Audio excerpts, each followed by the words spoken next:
Sir வணக்கம். இப்போ இந்த வணக்கம். ஞானசேகரன் வந்து குற்றவாளி அப்படின்ற தீர்ப்பு வழங்கப்பட்டிருக்கு. அதே மாதிரி தண்டனை விவரம் வந்து ஜூன் 2ஆம் தேதி வெளியாகும் அப்படின்னு சொல்லியிருக்காங்க. முதல்ல இந்த குற்றவாளி அப்படிங்கிற தீர்ப்பை நீங்க எப்படி சார் பாக்குறீங்க?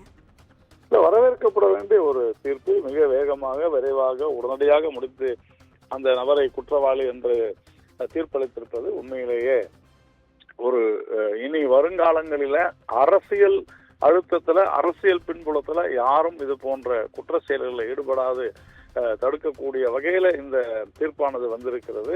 தண்டனை விவரங்கள் இன்னும் வெளிவரவில்லை. அதிகபட்ச தண்டனை அந்த நபருக்கு கொடுக்கப்பட வேண்டும் என்பதுதான் நம்முடைய கருத்தாக இருக்கிறது.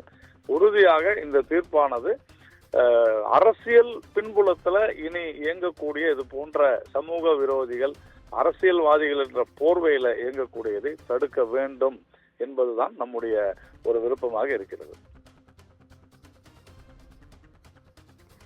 சார், இப்போ தொடர்ந்து திமுக ஆட்சியில வந்து முன்வைக்கப்படுற குற்றச்சாட்டு வந்து பெண்களுக்கு பாதுகாப்பு இல்லை அப்படிங்கிறது தான்.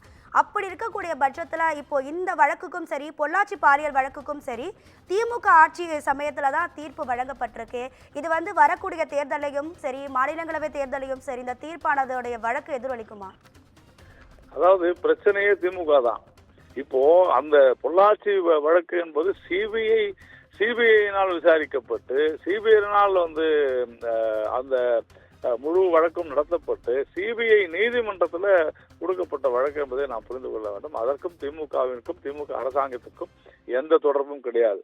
இந்த வழக்கை பொறுத்தவரையில காவல்துறையினுடைய மெத்தன போக்கினால், காவல்துறையினுடைய அலட்சியத்தால் தமிழக அரசியல்வாதிகள், குறிப்பாக திராவிட முன்னேற்ற கழகத்தினுடைய ஒரு சில முக்கிய நபர்களால் இந்த ஞானசேகரன் பாதுகாக்கப்பட்டு வந்தது எல்லோருக்குமே தெரியும். எல்லா ஊடகங்களும் வெளிவந்திருக்கிறது.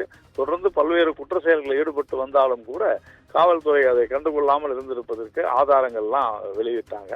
அதன் அடிப்படையில் திமுக இதை தங்களுடைய ஆட்சியில் நடந்தது என்று சொல்ல முடியாது. நீதிமன்றத்தினுடைய தீர்ப்பை தங்கள் ஆட்சியுடைய சாதனை என்று சொல்வது வேடிக்கையாக இருக்கிறது, தவறானது.